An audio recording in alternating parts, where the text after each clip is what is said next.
To finish off our lecture for section 4.1, we're going to start by introducing a definition. We have that f of c is a local maximum if f of c is greater than or equal to f of x for all x in some interval a to b, such that c is in that interval a to b. Remember, this V with a line through it means for all, and this curved looking E means in or within.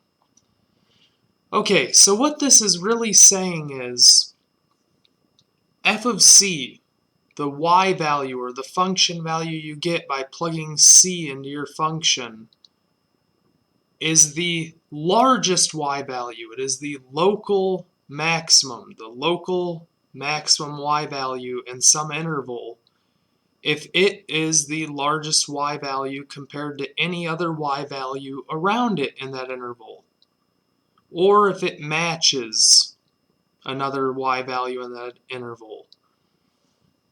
The same thing is true for a local minimum.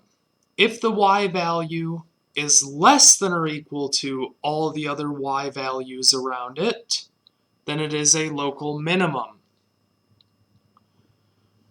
Okay, so from here, we say that if f of c is a local minimum or maximum, it is referred to or called a local extremum, or local extrema if there's more than one of them, if it's plural.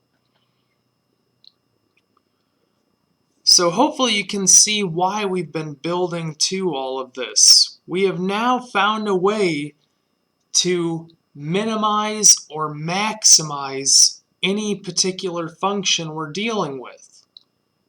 We'll go through the main concept in just a moment, called the first derivative test, which is the main focus of section 4.1.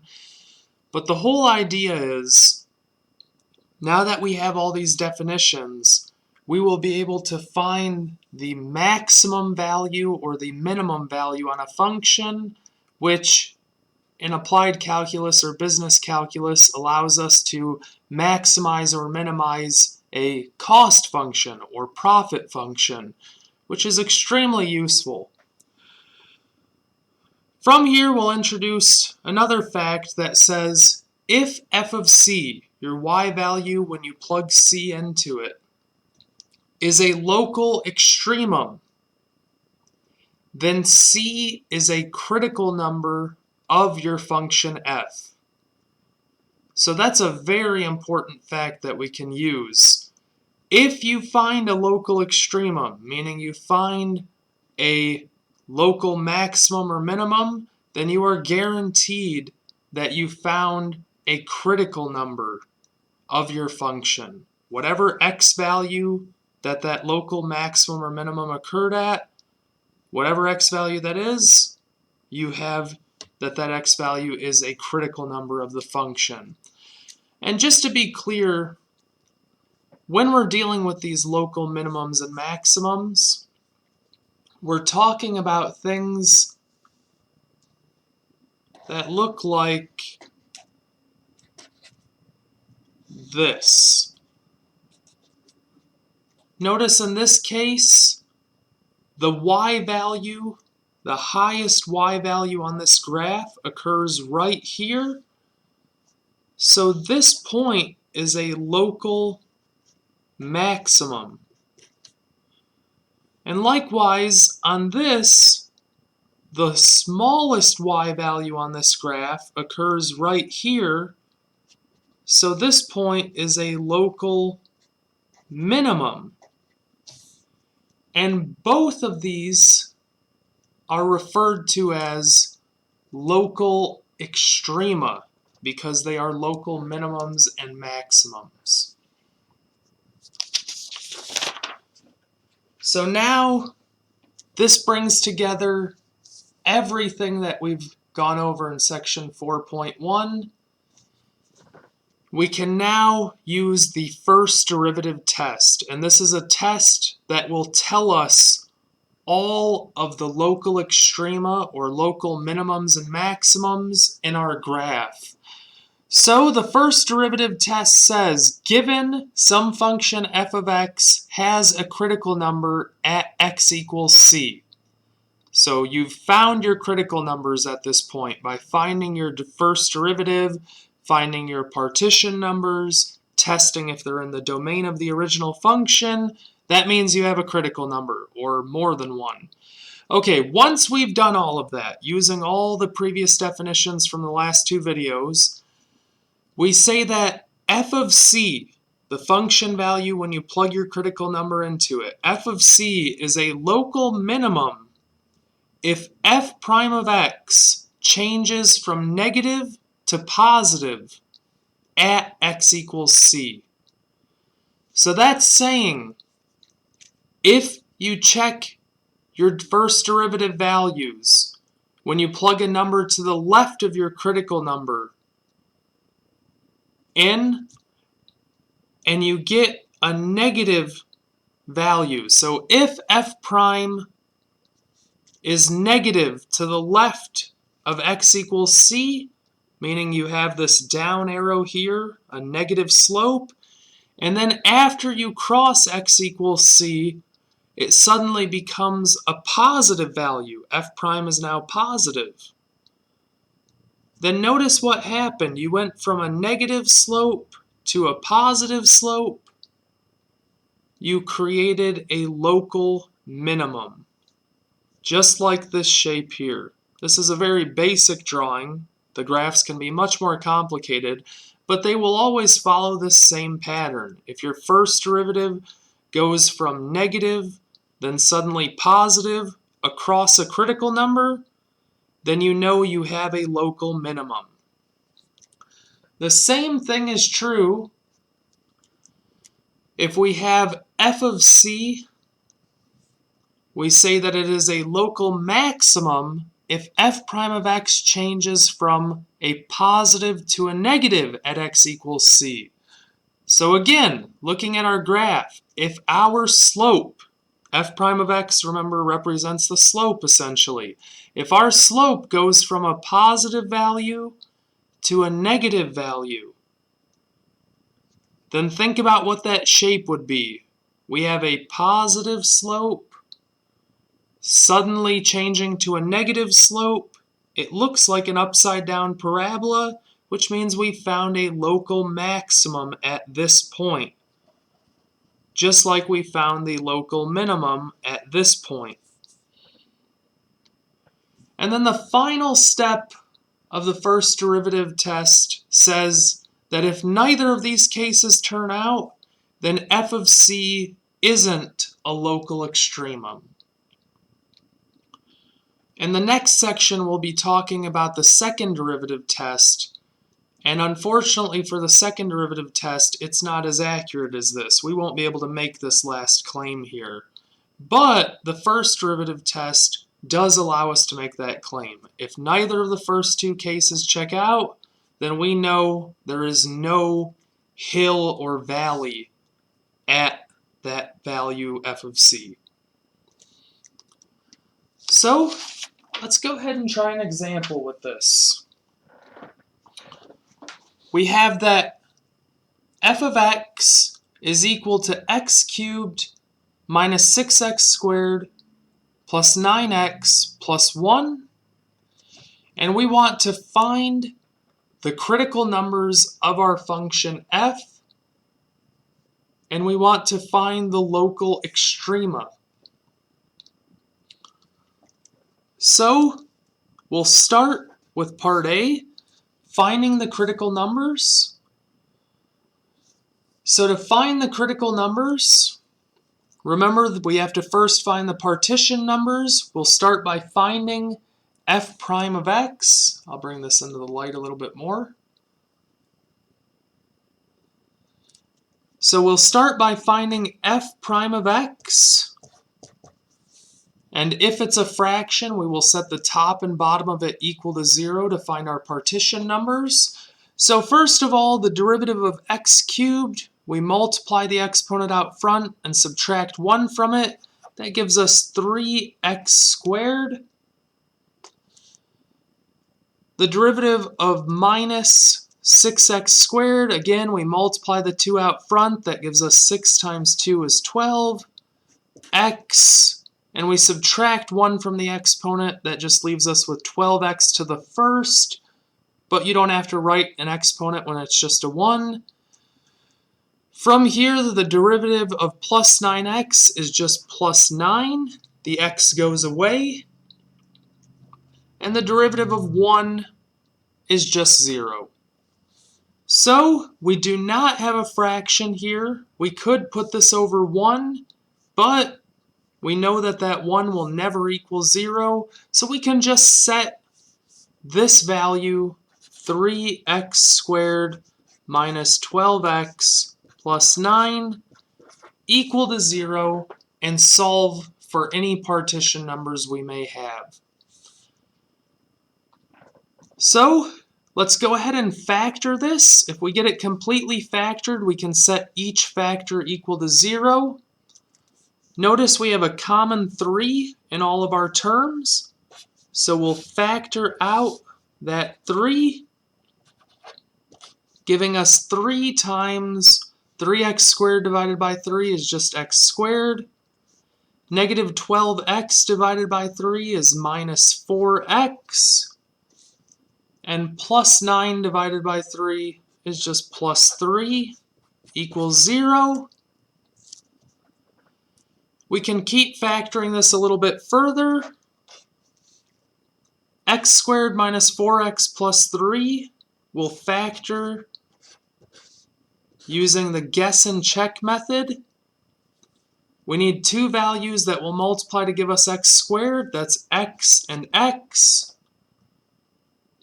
And we need 2 values that will multiply to give us 3 and add to give us negative 4.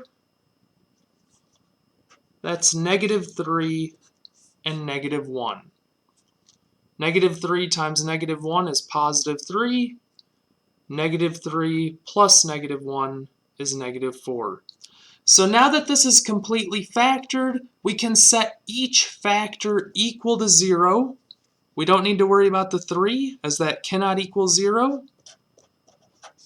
So x minus 3 equals 0, x minus 1 equals 0. And when we solve for each of these x's, that will give us our partition numbers. So we'll add 3 to each side in the first equation to get x equals 3. We'll add 1 to each side in the second equation to get x equals 1. And now that we have our partition numbers, we just do a quick check. Are they critical numbers? And remember, we do that by plugging these values back into the original function to see if we actually get a result. So we're going to find f of 1 and f of 3. F of 1 gives us 1 cubed. Remember, going back to the original function. So 1 cubed minus 6 times 1 squared plus 9 times 1 plus 1 ends up giving us a result of 5. You could just plug that into your calculator, or you could just go through it really quick. 1 cubed is 1, minus 6 gives us negative 5, plus 9 gives us positive 4, plus 1 gives us 5, but I do suggest you just plug this into your calculator. We can do the same thing with 3, which gives us 3 cubed minus 6 times 3 squared plus 9 times 3 plus 1. And when we plug that in, we get f of 3 equals 1. Notice both of these are real numbers. They are not undefined, they're not imaginary, anything like that. So these are both critical numbers. X equals 3 and x equals 1 are critical numbers, which means we can use them in our first derivative test. So remember, the first derivative test says, and this is going to be part B of the problem, the first derivative test says we need to test a number to the left and right of each of the critical numbers, 1 and 3, and that'll tell us if our derivative is positive or negative, which will tell us if we have a local minimum or a local maximum. So let's go through that. We're going to make a table, just like in our previous videos, for x and f prime of x. We're testing around the critical numbers. This is very important. Do not accidentally use these values. These are not the critical numbers. The x values are. So we're testing around 1 and 3. So picking a number to the left of 1, we'll just pick 0. To the right of 1, we'll pick 2. 2 is also to the left of 3, so we don't have to pick another number there. And then to the right of 3, we'll pick 4. Okay, so really quickly, we know when we plug 1 and 3 in, f prime will be 0, as these are the values we got from setting the first derivative equal to 0. When we plug 0 into the derivative, we would get 3 times 0 squared. Remember, we're going back to our derivative function. 3 times 0 squared minus 12 times 0 plus 9, which would end up leaving us with 9. We don't care about that actual value, we just care that it is positive. Now we'll do the same thing for 2. We plug it into our derivative. 3 times 2 squared minus 12 times 2 plus 9, which gives us negative 3. And again, we only care about it being negative. And finally, from here, we take 4 and plug it into our derivative, which gives us 3 times 4 squared minus 12 times 4 plus 9, which leaves us with 9, which is again positive. We now have everything we need to answer this problem. Let's start with our first point that we found. When we plugged 1 into our function, we knew it was a critical number because we got a result of 5. So the point 1, 5, f of 1 equals 5, so 1, 5 is a local, and let's check. To the left of x equals 1, f prime is positive. To the right of x equals 1, f prime is negative. So what would that look like if we drew it out? Well, f prime is going from a positive value, a positive slope, to a negative slope. That means we have a local maximum. And now we plug in our other point, 3, 1. We say that this is a local, let's check. Across 3, we went from a negative derivative or a negative slope, which would look like this, to a positive slope after 3 to the right of it, which looks like this, which means we just created a local minimum. Whenever you have a hill, it's a maximum. Whenever you have a valley, it's a minimum. And that solves the problem. And we should make a note to answer part A, find the critical numbers of f. We'll say x equals 3 and x equals 1 are the critical numbers.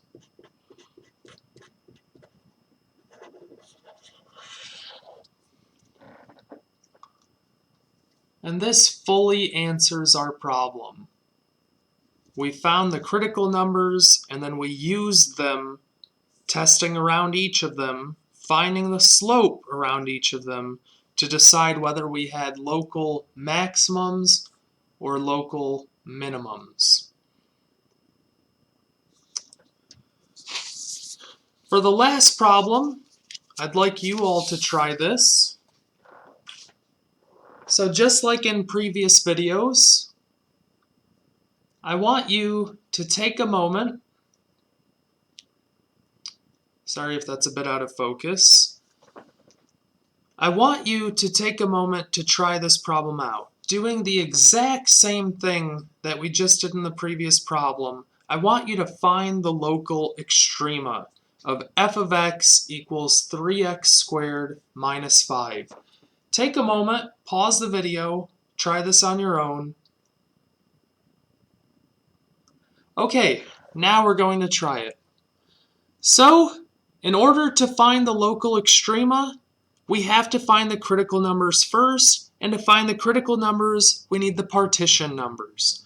So, we'll start by finding f prime of x. The derivative of 3x squared, we multiply the 2 out front and subtract 1. That gives us 6x. The derivative of minus 5 is just 0. So our derivative is 6x. We now have to set the top and bottom, the numerator and denominator of our derivative, each equal to 0 to find our partition numbers. But in this case, we only have a numerator. If we were to put this over 1, it wouldn't change the problem, and you cannot set 1 equal to 0, so we just set the 6x equal to 0 to solve for our only partition number. To get this x value, we'll divide each side by 6, which gives us x equals 0. Now we have a partition number, we have to check if it is a critical number. And remember, we do that by plugging it back into the original function.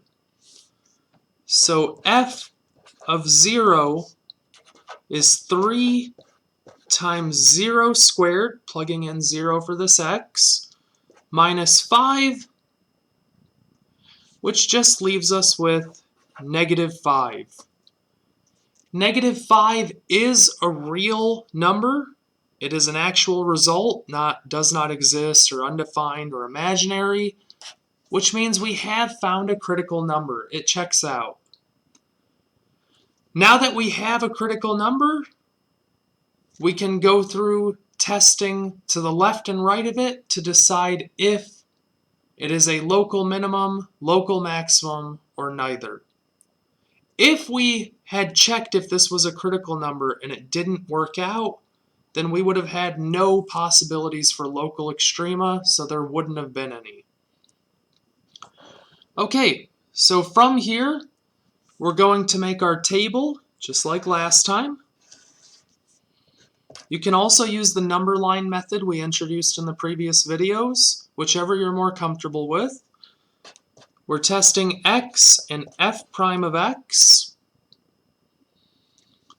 And we're testing x equals 0. We're testing two numbers, one to the left and right of it. So I'm just going to pick -1 and +1 as they're the two closest values. You can pick anything you want to the left and right of it though. So really quickly, when we plug in 0, we know the result will be 0.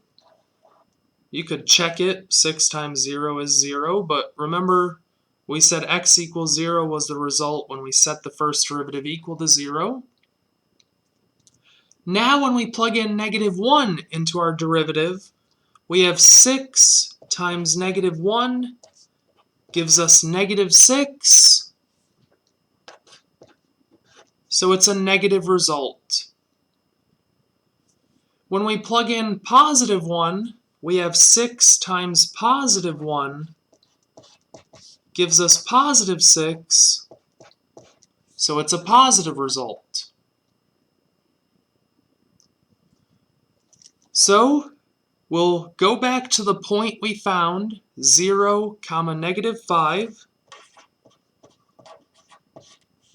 Remember, this critical number is the x value we plugged in. This -5 is the result of our function. So we get the point 0, -5. So 0, -5 is a local, and let's check. To the left of it, it has a negative slope. So if you were to draw that, it would look like this. And then suddenly it becomes positive. So we end up getting a graph that looks like that. We have a local minimum. So the only local extremum in this case, not extrema, there's only one of them. So the only local extremum is the point 0, -5, and it is a local minimum. And that makes sense when you think about what the graph of 3x squared minus 5 looks like. It's just an upward facing parabola, somewhat similar to this. So there is only one hill or valley, and it is this valley we found, so that point has to be the local minimum.